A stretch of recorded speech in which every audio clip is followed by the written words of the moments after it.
প্রিয় দেশবাসী, আসসালামু আলাইকুম।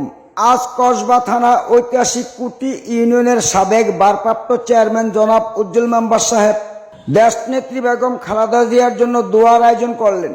দোয়া করলেন কুটি পশ্চিমপাড়া বাইতুল মামুর জানে মসজিদের পেশ ইমাম সাহেব। সবাই দোয়া করবেন দেশনেত্রী বেগম খালেদা জিয়াকে যেন আল্লাহ পাক সুস্থতা দান করে, আমিন।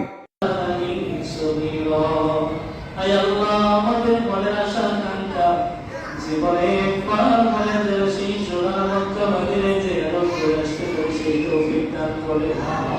যে নবীকে দেখলে পরে জাহান্নামে হালকা হয়ে যায়, ইমাম কাদা হয়ে যায়, সেই নবীজি প্রণালী জাহান হুকুমের পরে সবটাকে নসিব করে দিন।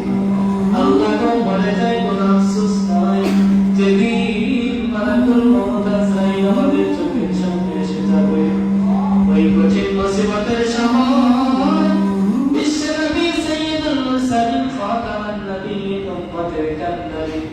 মদিনার বুলবুল মুহাম্মদ মুস্তাফা সাল্লাল্লাহু আলাইহি ওয়াসাল্লামের জান্নাত আমাদের চোখের সামনে বসাইয়া দুই ধরনের কাইতে আমাদের সকলের মুখে জবানে জারি করে দিয়েছে মধুর কালিমা লা ইলাহা ইল্লাল্লাহু মুহাম্মাদুর রাসূলুল্লাহ।